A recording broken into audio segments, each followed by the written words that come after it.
O diagrama abaixo apresenta uma relação existente entre os conjuntos dos números naturais, inteiros, racionais, irracionais e reais. Os números racionais podem ser expressos pela razão P sobre Q, em que P e Q são números inteiros e Q é diferente de zero. Considere-se que a representação x, com esse sobrescrito aí, né, C, indique o complementar do conjunto X e que R seja o conjunto universo. Com base no texto acima, julgue o próximo item. Você pode estar desesperado aí, né, Xandei, Jairo? A questão agora é de matemática, é? Bom, essa questão é de raciocínio lógico, tá? Mas ele envolve aí esse conhecimento dos conjuntos numéricos. Ele explicou tudinho. Você pode ver na figura que o conjunto dos números naturais ele está contido no conjunto dos inteiros, né, que vem até aqui, que por sua vez, esses inteiros estão contidos no conjunto dos racionais. Que aqui a parte a gente tem os irracionais, né, e que os dois juntos, unidos, formam aí o conjunto dos números reais, tá?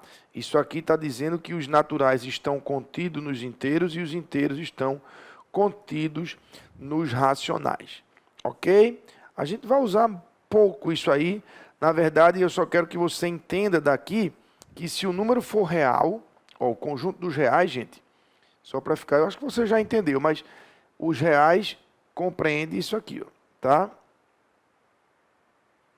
São dois conjuntos que a gente chama de disjuntos, não é porque eles não têm interseção, que são o conjunto dos racionais e dos irracionais. Isso tudo aqui é que forma o conjunto dos reais, tá?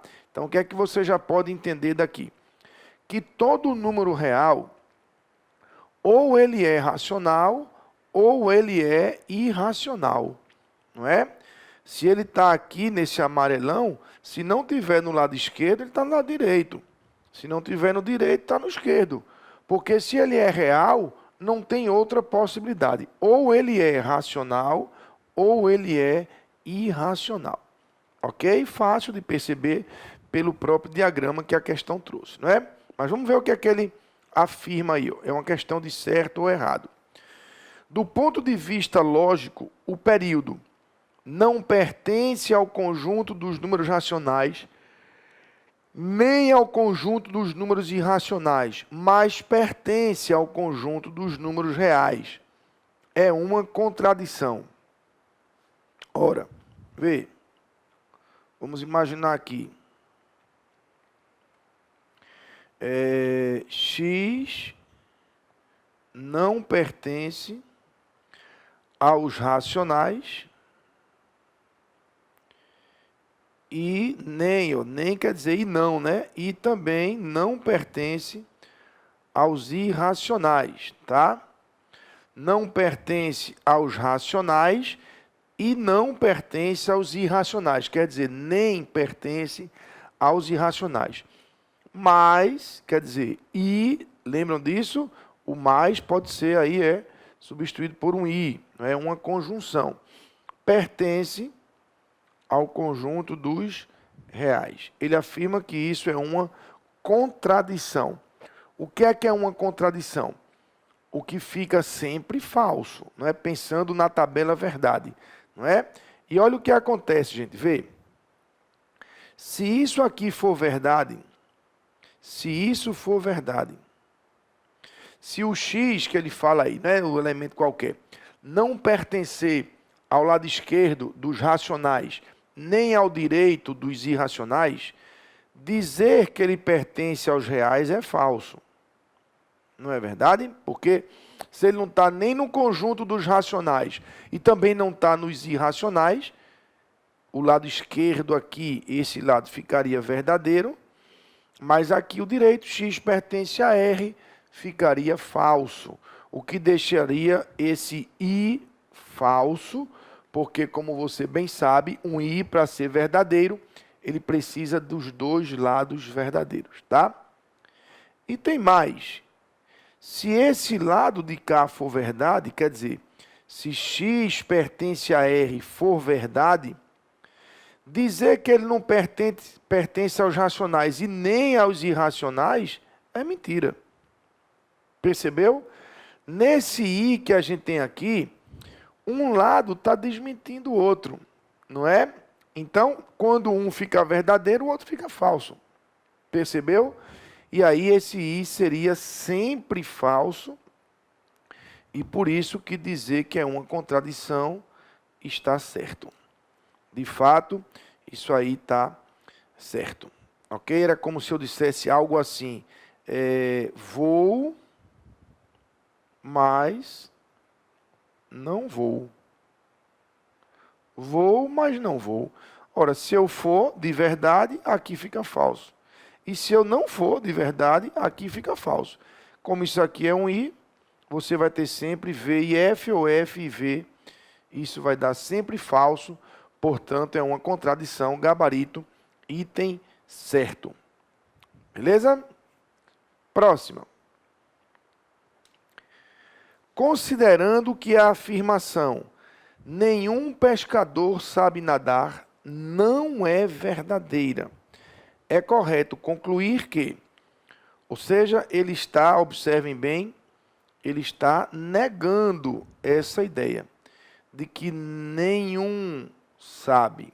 Nenhum o quê? Pescador, qualquer coisa. Sabe o quê? Qualquer coisa, nadar, por exemplo. Nenhum pescador sabe nadar.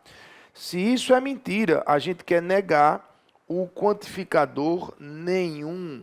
Não é? Não sei se você lembra, mas quando é mentira que nenhum sabe, é porque alguém sabe. Não é?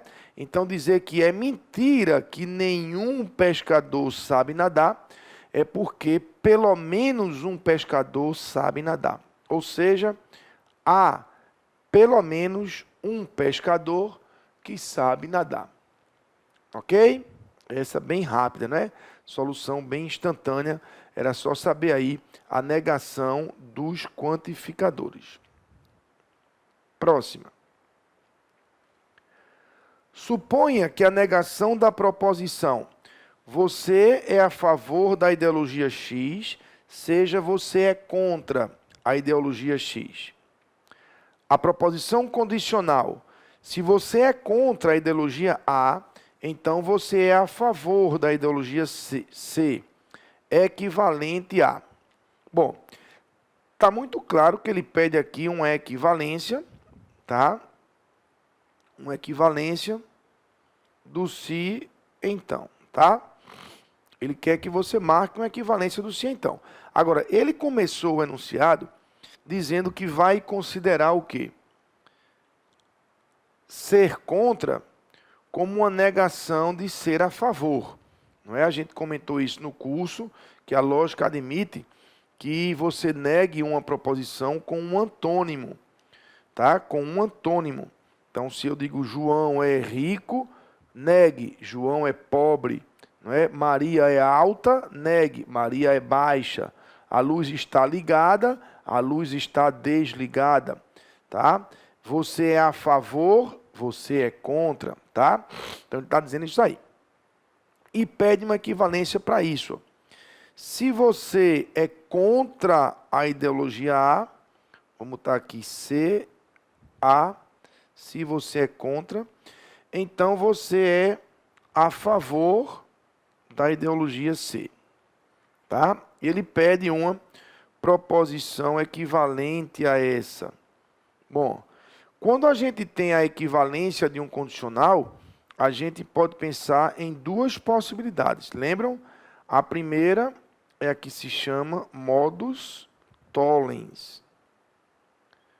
Modus tollens. Tá? Que é o volta negando. Seria você manter o condicional. Só que o consequente vai para antecedente negado, tá? E o antecedente iria para o consequente também negado.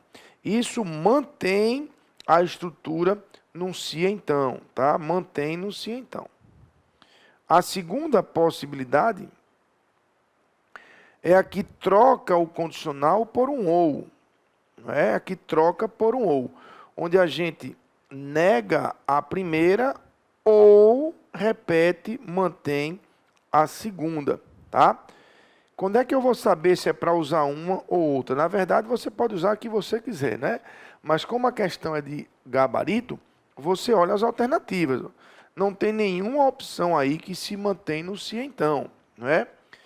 E tem várias que são construídas com ou. Tá vendo? Várias que são construídas com ou. Então eu posso imaginar que muito provavelmente essa equivalência foi feita pela segunda forma, tá? Então vamos aplicar e procurar a opção aí no gabarito. Como é a regra? Nega essa primeira aqui, nega o antecedente. Então, se você não é contra A, não é? Você não é contra A, ficaria você é a favor de A. Tá? Negar que você é contra A, fica você é a favor de A, não é? Aí bota o ou da regra, não é? E repete a segunda, mantém a segunda, tá? Veja que eu neguei essa primeira, meti um ou, que é o ou da regra, né? E repeti a segunda. E aí como é que ficou? Ficou que você é a favor da ideologia A ou você é a favor da ideologia C. E a resposta está aqui na alternativa D de dado. Ok? Então, a questão de equivalência do condicional. Não se esqueça, há duas formas de você negar. Pelo modus tollens, que mantém no condicional, ou pela outra forma, que troca por um ou. Ok?